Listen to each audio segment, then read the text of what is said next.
Hey, Shurkatha! This Officer Kanag, man, coming back to you with another banger. Man. Today we're gonna react to a Black History video about how the U.S. government destroyed Black families. Hey, speaking of Black History, man, look, shout out to the sombrero in the background hanging up on the wall, man. What y'all know about the sombrero? Listen, man, let's go ahead and get into the video.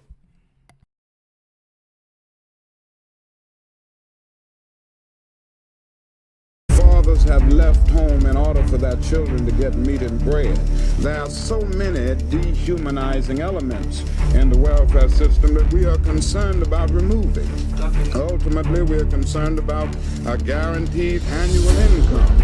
And the other thing I think it is very necessary to say is that everybody's on welfare in this country. And when it comes to black people and poor people, we just call it something else. When it's for white people and rich, we call it subsidies. Whoa.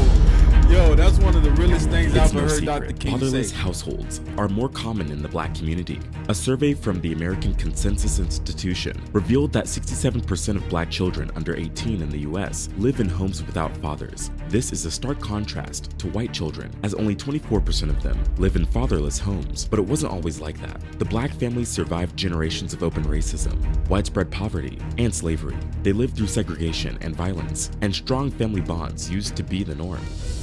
As of 1960, 2/3 of all Black American children were living with both parents. That declined over the years until only 1/3 were living with both parents in 1995. So it's not the legacy of slavery that destroys the African American family. It's the legacy of the welfare state. Between 1890 and 1950, the marriage rate was much higher among Black women than white women. A fraction of Black children lived in homes without their fathers. But everything changed with the expansion of the welfare state. It divided the household and created a dependency on welfare. This kind of reminds me of what President Reagan said. I've always felt the 9 most terrifying words in the English language are, I'm from the government and I'm here to help. So, what happened? Crazy. What's the Hey, mechanism? we gotta lock Here's into the this one, detailed man. look. Hey, lock into this one, man. We gotta lock into this one. Pay close attention to every word because this right here, I already know is heavy. Let's go. At how the welfare state played a role in the dissolving of the family structure over the years. People say that the breakdown of traditional family units, family structures, is a byproduct of Black poverty, not just because there is no man to support the family financially, but also because women tend to earn less than men on average. Of course, the connection between the two is there, but it goes deeper than that. Welfare was a mean little business. It was designed to get people by in a pinch. Public assistance programs, like welfare entitlements, have been a part of American culture since the 1940s. Unfortunately, like in many other aspects of government institutions, Black Americans were left out. In time, Black people could also get— Wow, so when they first started giving welfare, we didn't even get it. Black people didn't even get welfare when they first started giving welfare, food stamps and government cheese and all that. Financial support, but it wasn't easy. Mothers who applied for checks had to let social workers inspect their homes to see if their conditions were suitable for welfare. These workers also had to make sure no man was living in the house. But even if they qualified for support, the amount they received was meager and not enough to build a stable life. In the early 1960s, welfare was not yet common, even in the most impoverished Black communities. In the decade that followed, the number of Black people on welfare went up by 169%. They further increased by 30% from 1970 to 1975. In 1972, New York City, almost 1 out of every 6 residents was on welfare. A major portion of these households were Black. Although Black people were only around 1/10 of all Americans, they made up almost 50% of all welfare recipients by the late 70s. A recent UNICEF report showed that many children under 18 in America struggle financially, and African American children are nearly 4 times more likely to be in poverty than white children. Though the number of families receiving cash assistance has decreased since 1996, child poverty rates for Black children in the US remain high. This outcome is not by accident. I studied the evolution of social welfare policies in the US from the New Deal to the 1996 reforms and found that these policies have been discriminatory from the start. And a lot of people can confess to that. This led many Black families to fall into cultural and economic ruin. In a short period, healthy Black people started relying on government assistance to achieve some level of normalcy. But within the city slums, that normalcy was impossible to get. Black children barely knew their fathers, and most were raised by unemployed and unmarried mothers stuck in a cycle of poverty and modest paychecks. This marked a significant shift in Black American history. The consequences were severe for the next generation. Let's start with the... Damn, did you see that young sister, man? God, that's the day. We are. I'm 31. I'm the baby in that she's holding in the picture. Social Security Act of 1935. It was introduced during Franklin Roosevelt's administration. It was designed to create the safety net in the country, safeguarding families from losing their income. It was viewed as a significant part of New Deal reform and paved the way for federal protections in the future, such as the Affordable Care Act and Medicare. This policy had two main parts. The first part had social insurance programs that provided financial support to dependents of deceased or incapacitated workers and Social Security for retired older Americans. The second part comprised means-tested public assistance programs, initially known as Aid to Dependent Children and later renamed Aid to Families with Dependent Children. In 1962, under the Kennedy administration, ideally, it was believed that as the overall quality of life in the country improved, more families could support themselves without needing financial assistance from the ADC program. Eventually, the ADC program would become unnecessary and gradually phase out on its own. But this posed a major problem for Black Americans. Like any other component of the New Deal, the origins of the Social Security Act were deeply rooted in racism. During the 1930s and 1940s, Black people had to deal with widespread racial discrimination in the workplace. They held low-paying jobs, often paid in cash and off the books. This made them ineligible for social insurance programs. The ADC program was an extension of state-run programs that supported widowed mothers, but mostly benefited white widows. The states decided eligibility and need, and since the separate but equal doctrine was in place, Blacks were still excluded from fully participating. Jim Crow laws and the separate but equal doctrine led to a system with different services for whites and Blacks. But as we all know by now, they were far from equal. States made efforts to cut down ADC enrollment and costs. They proposed residency requirements to prevent Blacks from the South from qualifying for the program. In 1935, there was a hearing on a bill, and the NAACP... I'm telling you, man, you gotta listen close to this one. This is crazy, man. Well, they actually had separate programs, even though it was welfare. They had separate programs for whites and for Blacks. And then within the Blacks programs, they had different types of rules and things set up to where it would, it would specifically target us to keep us from even qualifying for the program that was set up for us to get. ISUPK, an organization that fights for civil rights, expressed their concerns. Southern politicians wanted to exclude agricultural and domestic workers from the bill. This meant that many Black workers couldn't get the support they needed. This exclusion would particularly affect Black sharecroppers and cash tenants, who were already struggling to make ends meet. Even though the NAACP was highly against it, the Social Security Act was approved. That's why 65% of African Americans nationwide were not eligible for benefits, and an even larger percentage of these Black families in the South were excluded from the program. In the 1950s and 60s, things got even worse for Black families. Wow. Welfare checks incentivized single-mother households. And there was one rule that ruined it all. The man-in-the-house rule. Black families have long been the victims of income inequality and bad government policies. The irony, of course, is that conservatives pushed Black mothers to break their families to get welfare. Before 1968, many states and administrative agencies created and enforced the man-in-the-house rule. This rule basically meant that if there is a working or healthy man in the house, the government can't help you. And they would go as far as to send welfare workers to visit the homes without warning to check if a man was present. If they found any evidence whatsoever, families lost their welfare benefits. Over the years, the welfare state started dissolving the family structure, slowly but surely. A man who can't get a decent job and provide a substantial income suddenly believes that his family is better off without him. So, if a man were to lose his job, he literally had to leave the house so his children could get government surplus peanut butter, beans, and cheese. On the other hand, if either the woman or the man, or both, were irresponsible, they faced no consequences for their actions. And it was the taxpayers who ended up paying for it. These things aren't exactly designed to keep the marriage. Yo, that's crazy. You know what that means? A lot of our what was that? That was the 50s, the 60s. So a lot of our grandparents, Yeah, a lot of I'm 31, so that means my grandparents during their time, if they grew up without their father in the house, more than likely it was because their father was working a job that wasn't even making enough money for him to be able to support the family. So it was better for him to just leave the family so that they could get government assistance. So you grew up without your father because one, the system didn't provide a job to where he can provide for you, and two, he had to leave you so that you could eat. Intact. They are meant to divide people. The harm done to the children was massive. Many children experienced the hurt from broken families at such a young age. In 1960, just 33% of Black American children didn't live with two parents, but by 1988, that rate went up to 61%. In that time, the proportion of Black children born to single mothers rose from 23% to more than 60%. This is exactly why we can't judge government policies based on their ideals, but based on their results. And these results, well, left a ton of households fatherless. I mean, think about it. What would the result have been if this welfare policy had required the opposite of that both parents live in the same home and care for their children to receive government assistance? Come on, man. The welfare state did what slavery couldn't do. It broke families apart and broke. Wow.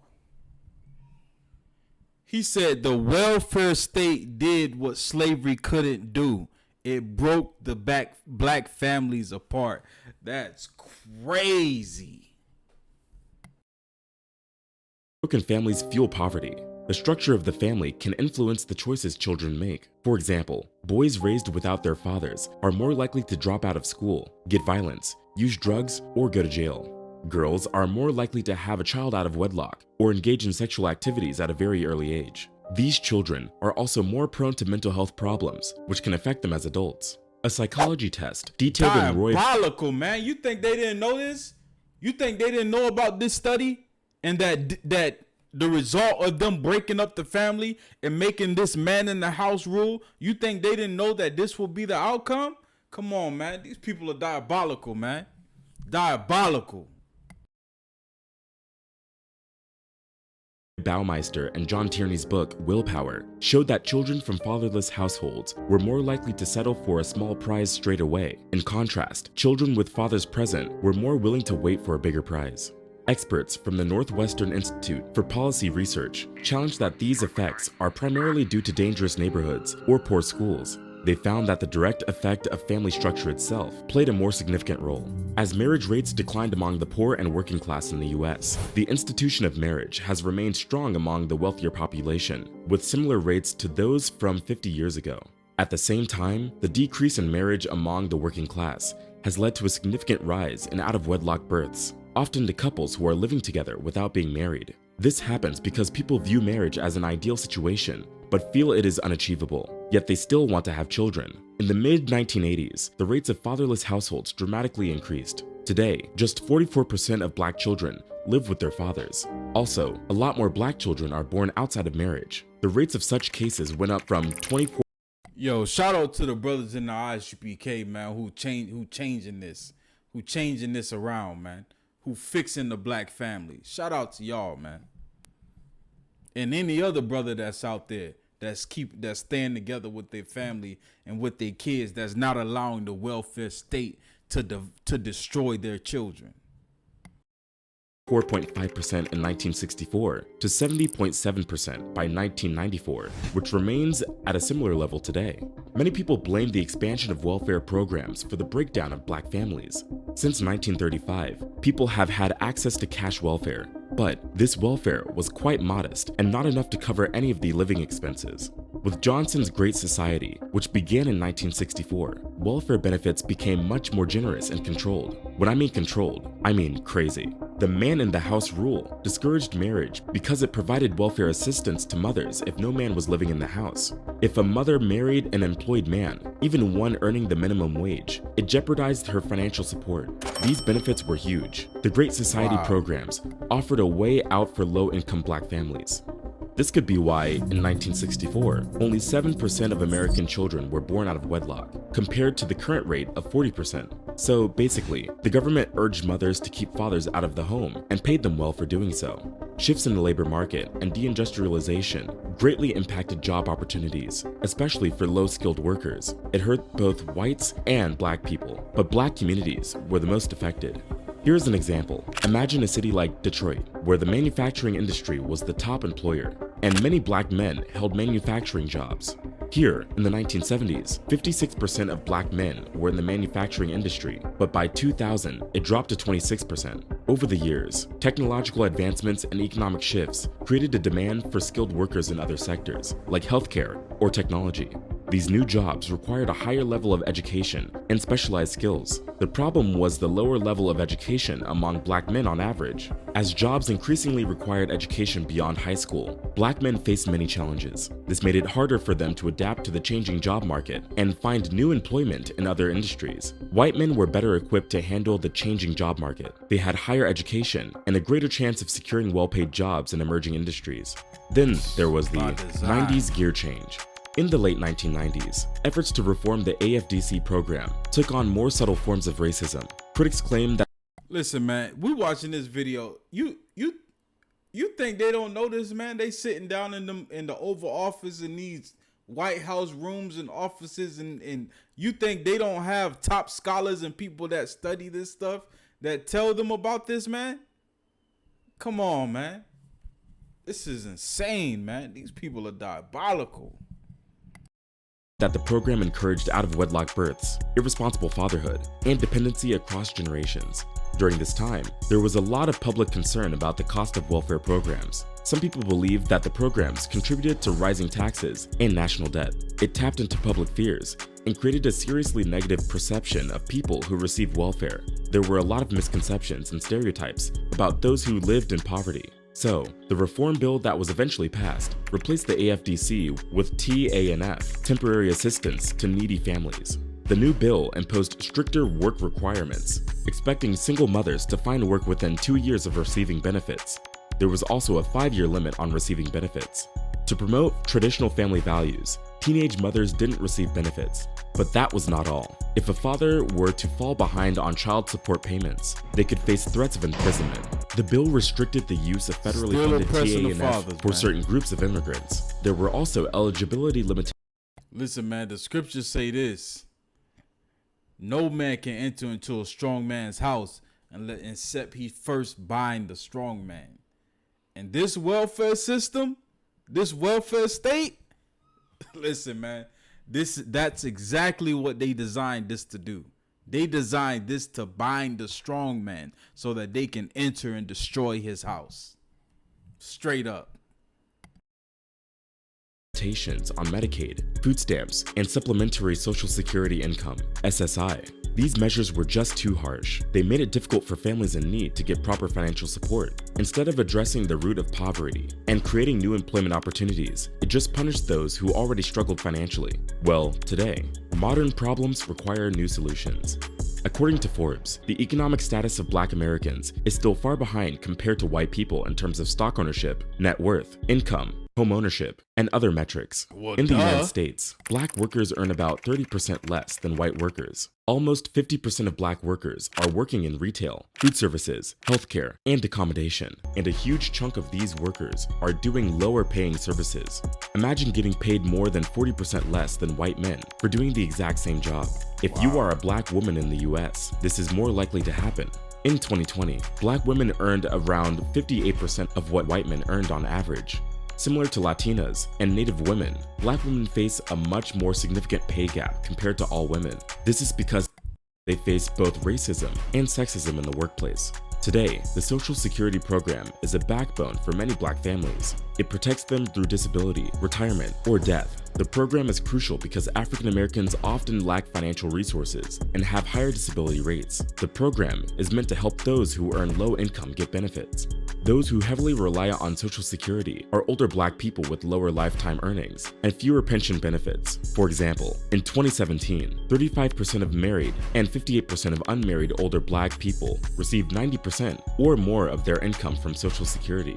Despite its importance, Black Americans still benefit less overall from the program program because of the ongoing pay disparities and shorter life expectancies. These factors result in lower lifetime earnings and, in turn, reduce the total benefits received from Social Security. In 2005, President George W. Bush wanted to make some changes and planned to privatize the program. But the NAACP responded with a nationwide campaign called SOS, Save Our Social Security, and partnered with the Congressional Black to keep the program safe. It worked. Social Security is still an important support system for countless families. Unfortunately, our country has made very few efforts to reduce the disparities in wealth and income between Black and white households. Despite laws against pay discrimination, Black men earn 83 cents and Black women earn 62 cents for every dollar earned by white men. Also, practices like redlining or housing discrimination. Redlining. I'm gonna have to do a video on that. I'm gonna have to do a video on that redlining, because that redlining created the ghetto. Have made it nearly impossible or much less profitable for Black families to own homes. These structural barriers create fewer opportunities for Black people to accumulate wealth and save for retirement. When the pandemic hit, Social Security became even more critical. Many Black adults lost jobs, and many small businesses were forced to close. The coronavirus made it very difficult to keep up with mortgage or rental payments. The thing is, today, more Black Americans are more likely to enter a church to go to a funeral than to celebrate a wedding. Fatherless homes, declining marriage rates, and high divorce rates are challenging the Black community to the core. Imagine as a young child living in poverty with a single mother in a poor and drug-infested neighborhood.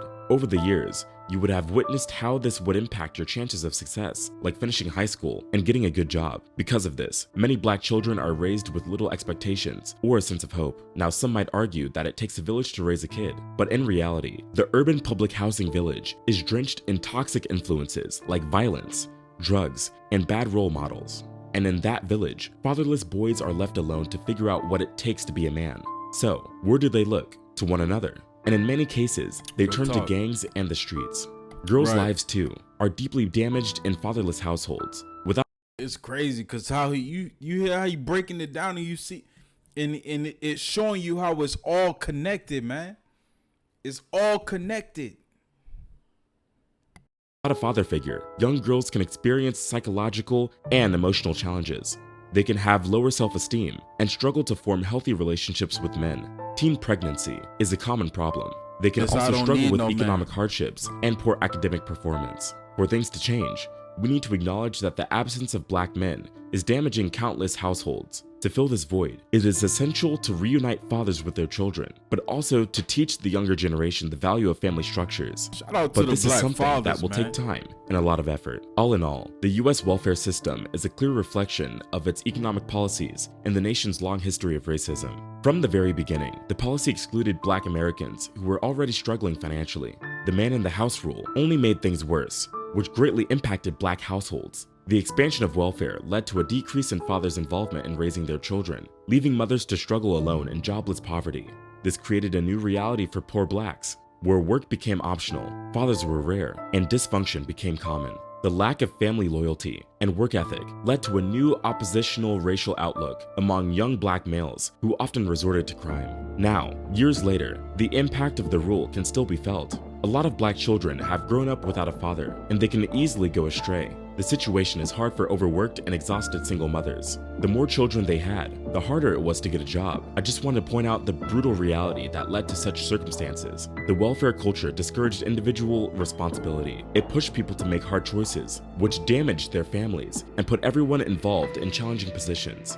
This is a reality that many now have to live with. If you enjoyed this documentary, please leave a like and subscribe to the channel. Yo, that's crazy, man. Yo, shout out to Black Culture Unlocked, man, for dropping that on us, man. Cause listen,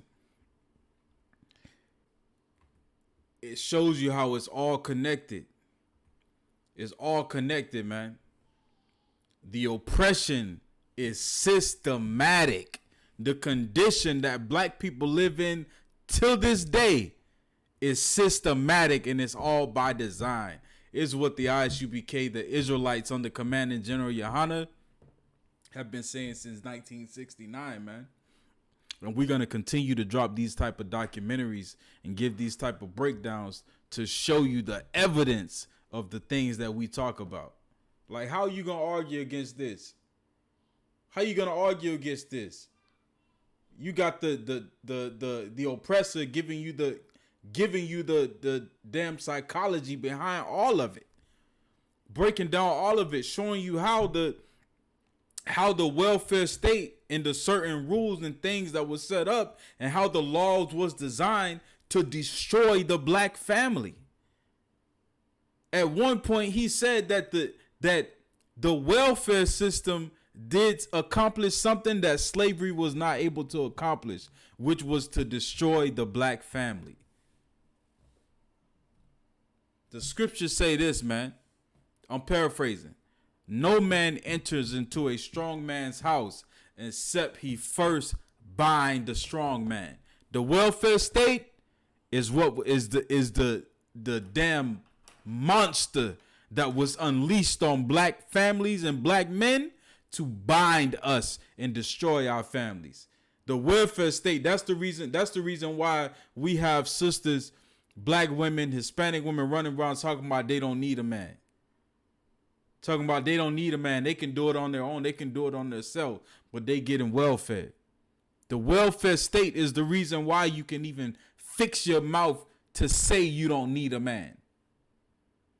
Because at one point, we were so damn oppressed and so poor that brothers looked at their family and saw that the job they had was not going to be enough to take care of their family.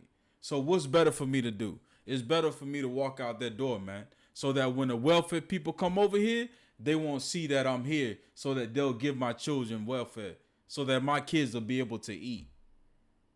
I don't know if you caught it. In one part of the video, he said that they will do surprise visits. That's you just at home chilling at your house. The welfare people show up at your door.